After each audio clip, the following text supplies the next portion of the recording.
rồi mang theo nhiều mộng mơ, để đôi chim kia cứ thế mong chờ.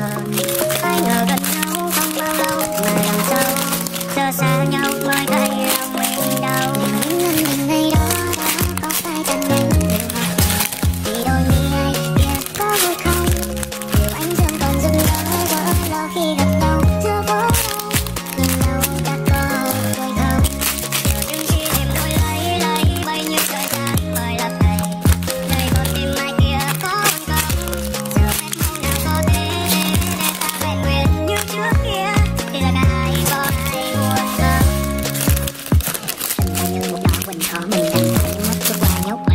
Cần bao lâu mà đậm sâu thầm đâu biết cười giờ chẳng nói ra câu. Vì ta lắc trời khi đôi giày hát lối, vô tình thôi mà sao để lại nhiều rắc rối. Nhưng ngày đến rồi đây đi để lại sương mây, không mới ra vào mà bao giờ được ai này. Nếu như ta chỉ lướt qua liệu yêu thương có lọt vào, nếu yêu chẳng đắng cay liệu tình ta có ngọt ngào. Giờ thời gian cho ta thêm kỷ niệm để kỷ niệm ngày đó bên đàn nhau đầu day. Phải là được quy tắc thì ta quên nhau thật dễ dàng, vì có một người để mang tại vì chuyện tình mình rõ ràng. Phải là được quy tắc thì ta quên nhau thật dễ dàng, vì có một người để mang tại vì chuyện tình mình. Liệu giờ nước mắt có đón lấy được hai ta, liệu giờ những nhớ thương đã mang còn bâng vương bao lâu.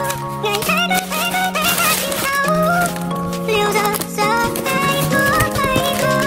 Liệu những ân tình ngày đó có phải tan nhanh rồi hoặc vì đôi mi ai kia có vui không. Điều anh dương còn dừng lỡ khi gặp nhau chưa có đâu, nhìn nhau đã có vui không. Nhưng khi đêm đôi lấy bay nhiêu thời gian mới lấp đầy, người con tim ai kia có buồn không. Giờ phép mong nào có thể để ta vẹn nguyên như trước kia, thì là ai có ai buồn không.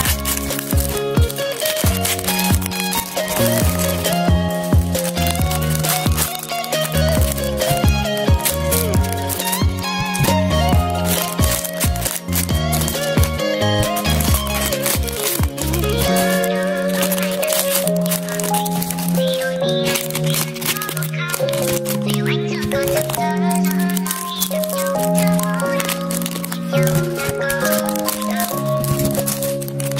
Em yêu ơi, em đã sinh ngất đời, vì trong tim anh em đẹp nhất thế gian. Lại đây bên anh, người đẹp nhất là em. Mình vẫn bên nhau, mình cùng đi ăn cà phê. Baby boo, look your eyes, xinh đẹp như đôi mắt nai. Nhìn em như nicotine, cưới em nha, không thể cái mắt mình em. Quên ngày đây như thế nào, có mình em là anh, điên vì em, say vì em, chỉ là em, baby. Love you, sao mà trong tim anh chỉ có đôi mắt nai. Đó là em, chỉ là em. Từ lâu mà trong tim anh chỉ có đôi mắt nai. Một nụ hồng lên giữa mắt này, em chờ ngày bước có trở về. Một nụ hồng lên cho mắt này, trong tình tình em cứ thả bỏ ra đây. Mới có nào em còn hơn này, bước trên con đường quên cùng đời chưa. Thế nhưng bây giờ em đã khôn lớn và đang yêu, đang yêu.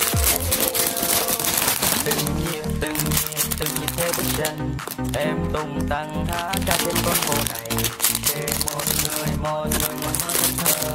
Và ngày ngày đợi chờ bóng em đi qua, ôi có hôm nào em còn ở đây.